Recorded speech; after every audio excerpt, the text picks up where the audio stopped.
Hey, I left my well-paid Google job in London 3 months ago. It took me 2 years to make the decision to leave because I was never sure. I was always sure I don't like my job, but there would always be something that I'm like, well, maybe I need to stay more or I'm not prepared enough. Over the past 2 years, I've done 20, 30 different things to check if it's safe for me to leave and if I'm ready to leave. And now, once I'm 3 months into my free entrepreneurial journey, I can tell you that these 5 things are the most important. And if you do them well, you will be confident if you need to leave or if you can actually stay, and also once you leave, if you decide so, you will feel safe and secure. So let me give you some context so that you know who I am. I've worked for Google for 7 years and I've left 3 months ago. Here is the video about me leaving.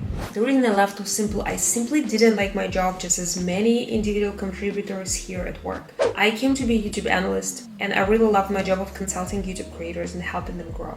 At the same time, the leadership in the company has changed and my job has changed dramatically. From being a really great analyst and having a purpose in my work, they made me be kind of a salesman pitching things, and I just didn't like doing this anymore. And I didn't agree with my job being changed without my agreement. I had a very big value clash, and the reason I left was actually values. At the same time, I know that many people have stayed just because they need more confidence or they need more resources, and I don't judge anyone. At the same time, I live in London, which is fourth most expensive city for expats, and I'm not British, I'm an immigrant in here, and also I own a mortgage. So I know that financial security is very, very important. But these are 5 steps I recommend you doing. Step number 1 is MVP exercise. It's very surprising and I see no one doing it before they leave. The exercise comes from the book, Designing Your Life, that I love. And this book impacted my life twice, dramatically. 2 of my biggest businesses. One is my mother's business based on her YouTube channel. It's a subscription for face yoga services that are still working, has been done after reading this book. I think my journey in leaving Google and my confidence started from this MVP exercise. MVP is minimum viable product, and in startup world, it means that before investing a lot of resources, like a lot of money into developing an actual product, imagine you wanna do a triangle phone. Imagine you suddenly realize that a rectangular phone is not convenient and you wanna do a triangular one. Before actually investing into building the whole factory, to build the whole phone, you wanna test its primary feature. You wanna test its shape feature. So instead of building the factory, you can just build this phone out of a cardboard and try using it, and then see if this shape makes sense, and if it does, you can invest more. Same you can do with your lifestyle, and changing your life and leaving your job is a big change, and it's a big investment. You don't want to do it without checking. And the MVP for lifestyle is very, very simple. You need to find people who leave your hypothetical, your desired lifestyle, just need to talk. What I have done is I went into my contacts list and I have put out 22 names, exactly 22, of people that I want to talk to. They live the lifestyle I felt I want to live. They were entrepreneurs and I wanted to learn from them. For example, Andrew, the LA producer and my friend, or Jenny. I didn't know Jenny. Jenny is the owner of the biggest and one of the most successful influencer marketing agencies out there in the world, and I wanted to know how she made it to leave Google and build her company. At the same time, I didn't know her, so I asked someone for an introduction. So here the tip: don't go with only people you know very, very close. It's actually probably you are very likely to be very close with people who live the same lifestyle as you. You want to go slightly outside of this circle. It can be very scary because you may find the need to speak to like really important people who are much ahead of you, but at the same time, ask. I was so scared to ask for a conversation from many people. At the same time, not a single person denied a conversation. I reached out to them saying, hey, I'm Nastia, I've been working for YouTube and my superpower is growing YouTube channels. I want to leave the company because I feel I'm stuck and I want to sell my skill set outside of the company. Can you give me advice? No one denied the request, and I've received so much valuable feedback. And I think the main insight for me was that being employed is not the only way to leave. There are so many people who are not employed, who are entrepreneurs, have been entrepreneurs for whole their life, and their lifestyle is fantastic. So my idea about like employment is the only model for life was definitely wrong. At the same time, from the romantic piece of like dreaming to be an entrepreneur, we need to go back to very important things, which is figuring out finance. What you don't want to do is you don't want to scrap your dream too early just because you run out of finance and going back to your job that you didn't like just because you didn't have enough time. And in our lives where especially if you live in an expensive city or you have a mortgage or you have like a family, money equals time because money gives you runway to develop your idea. And here you need two things, and this is what I've done. Thing number one is rainy day fund. Rainy day fund is your 3-6, I would say 6-12 if you're becoming an entrepreneur month's expenses that you just have covered and saved in case things go wrong. You can use this money before you're looking for another opportunity to earn money. And this fund is not enough. Then build your dream fund. I get this concept from Nietzsche, a creator on YouTube who has followed quite the same path as I've done. And she speaks about a fund that allows you to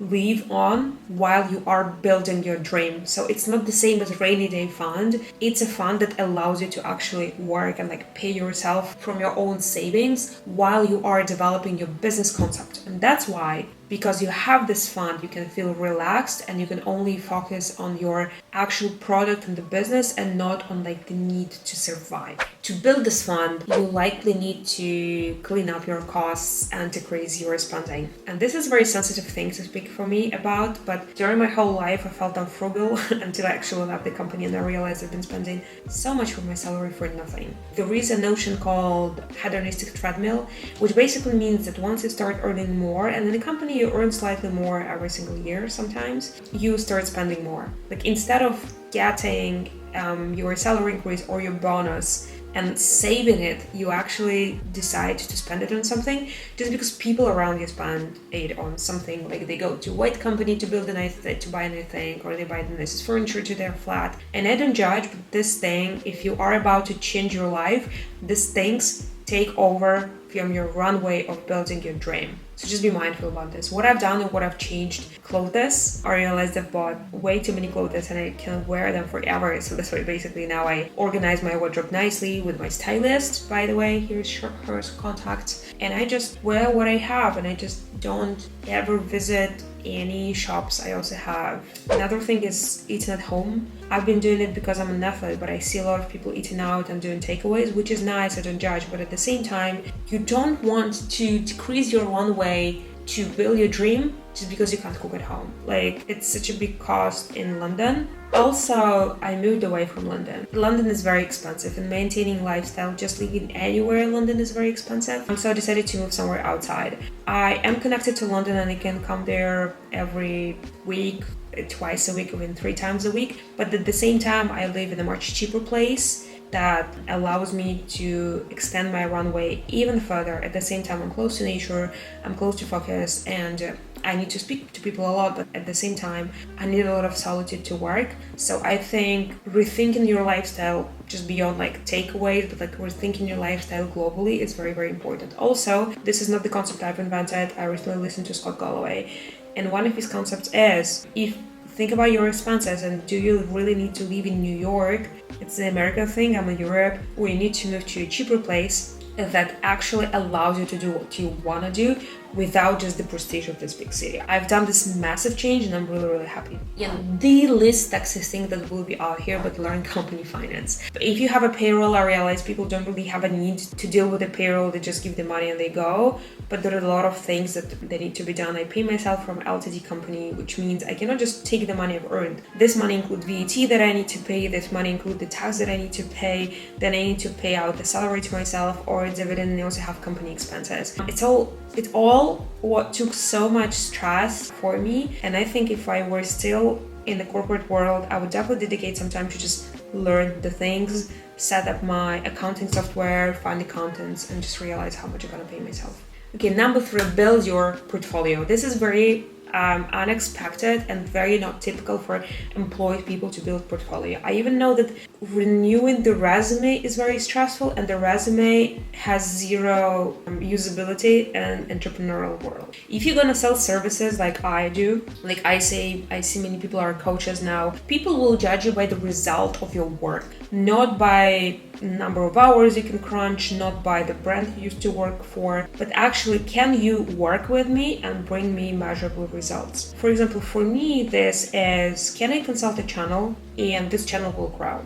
Or I see that no one out of the people has their portfolio. I've built mine on Notion, because a year ago when I just started chatting to clients, and this will be my point number 5, I'll tell you about how to speak to clients while still being at work and still being compliant. And they're like, who are you? And I'm like, don't you know? Before I realized they don't. So I built this Notion page where I've put who am I, what are my qualifications, and I've got all the case studies that I've done. The case study, for example, was I spoke to the channel called The Newbies, and they were stagnant with like 60 to 70k views on their channel. They couldn't grow. We spoke, and after our conversation, they have released the video according to a very special system that I've shared with them. This video broke 1 million views and then 2 million views, which is so much more than I have before. Now they're a top viewed video. So this is the case. This is like the measurable result that translated into views and money to this family based on a conversation with me. So this is something that sells really, really well and people want to see it.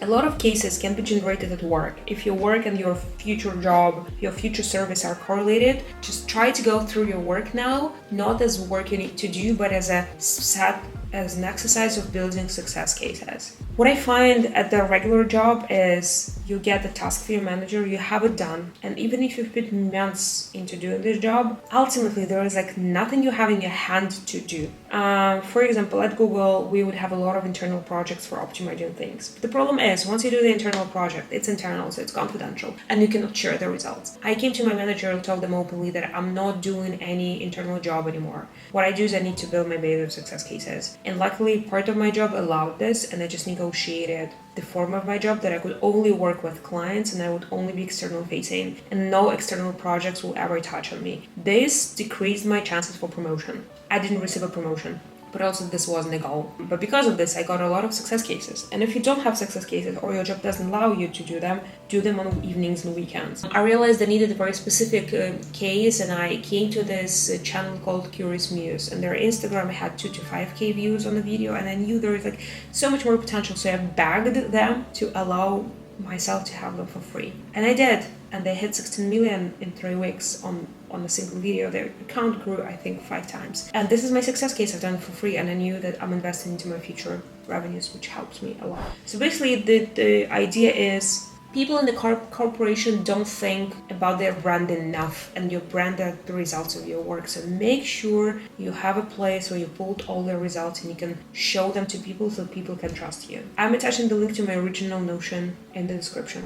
Now this is the related thing, but please build your social media presence. And now people mistake their social media presence for having a really large channel. No, you don't. So it's the thing to have a 1 million channel, and it's okay to have it. If you have it, you're fantastic. But having your social media presence is literally being there. Why is it needed? Because people don't know you. Once you'll be talking to your future clients, you will be just a number on WhatsApp. You'll literally be a stranger, and they don't know who is the person that either side is. Once you put out any content in there, like a post on LinkedIn, a video on YouTube, something on Instagram, people will at least have a chance to talk to you so that you will save them the effort to trust you. And I find this very, very important. What I've done is I have started doing LinkedIn, which was very simple because my future client base are businesses and they live on LinkedIn. So I went on LinkedIn and I started speaking about my expertise in there. No, this post initially wouldn't get too much traction, but all of the network I had on LinkedIn, now they were aware about my expertise. If you think people know about your expertise and you never talk about this, trust me, they don't.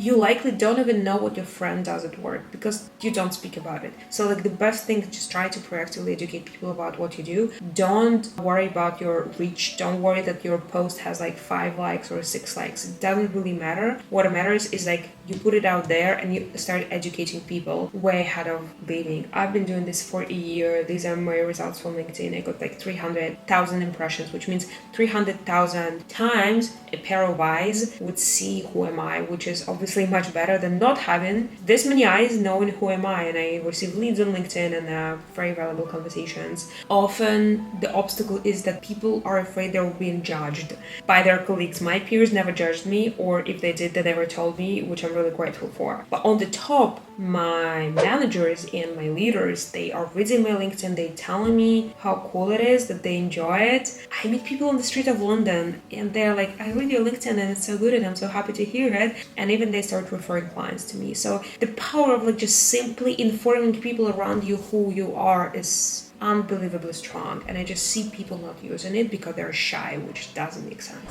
And last thing is building sales before you leave. And now I know this will be such a stressful thing for many of the people, but look, if you're going to be an entrepreneur, you will have to sell all the time from now on. Selling means you talk to another person and tell them you can bring them value in exchange for their money. I know that many people get stressed out for sales, but the truth is you cannot replace yourself in sales of your own product. And you can start doing sales right now. We spoke about building your case studies. It's a part of a sales process. And try to understand what people are willing to buy from you and start talking to them. Because you go out to people on social media and you speak to them privately and you network, and I hope you do go to networking sessions, you can start talking about what you can do and how you can help these people, and you will suddenly start receiving feedback. Listen to this feedback carefully and try to understand what would people be willing to buy from you. And it's important to do it before you leave, because it actually takes a lot of time to do your first sale. Sometimes it feels obvious. The problem with a sale is before you start selling, you have a concept of a product in your own head, and then you go out to people, you try to sell them something, and it's a completely different thing. The example from my work, I was doing YouTube consulting.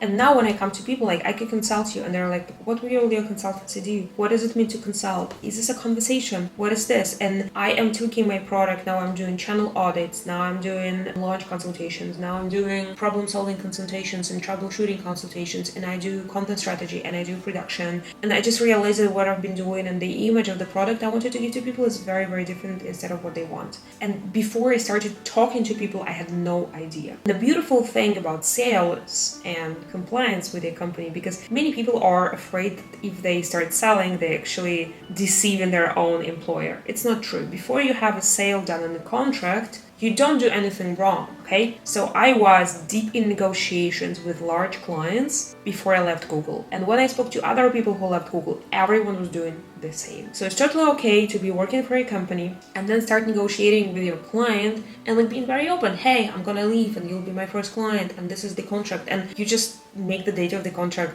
the date you actually left and you're allowed to work. And I think the big notion around here that was my limitation is the notion that I need to be somehow loyal to a company, which is not true. I'm like, I cannot speak to other clients and tell people I'm gonna leave just because I work for Google. Will Google be offended? Like, it's ridiculous. You don't have to be loyal to a company. It's totally okay to leave, and many people switch careers. And obviously switching a career is a journey. And I know on social media, all the people are like doing one post I've left, another post I've found my next job, but it's a journey. And I'm so sad people are ashamed of this journey, which I don't think you should be. The basic thing is conducting a sale is a process and engaging it early. Also, if it doesn't work, it's fine because it gives you information that you need to tweak something. And if you do a product that is like direct to consumer, if you're like gonna sell direct to people, you can also use the framework of Daniel Priestley. He's a very cool entrepreneur and he speaks about ways of generating leads. Leads are basically people who want to get a value from you for free. It's the easiest level of understanding if the market needs your good or not. So he suggests, for example, creating a Facebook group or a WhatsApp group where you will see that people are interested in learning from you. For example, my friend Victoria, she's a LinkedIn coach and she created a WhatsApp group of like 50 posts challenge where we all post. And this group got a lot of momentum. There are a ton of people. So we clearly see what these people need and what they do. And if ever she wants to be a LinkedIn coach, she can do it. So far she doesn't want to, but it's still fun. So just try to actually build a lot of processes ahead of time. So where am I now? Now I've left my Google job 3 months ago and my LTD company revenues are matching my salary, my total compensation, everything is on track. At the same time, I'm reinvesting a lot of money into building IP, into building its intellectual property, into hiring people, into just making my services better. So that's why my cash flow is not as good as it was in Google, just because I have a lot to invest. But at the same time, life after corporation exists. And I just cannot tell you how much I love what I'm doing. I wake up every single day and I just go and do things because I love what I'm doing. In the corporate world, I was procrastinating a lot because I didn't find the tasks I was given meaningful and important for my life and for the planet. And this was draining energy out of me. And if you have the same feeling, I would advise you to go through the steps and understand maybe there is a nice thing that you can do outside of work that will make you satisfied.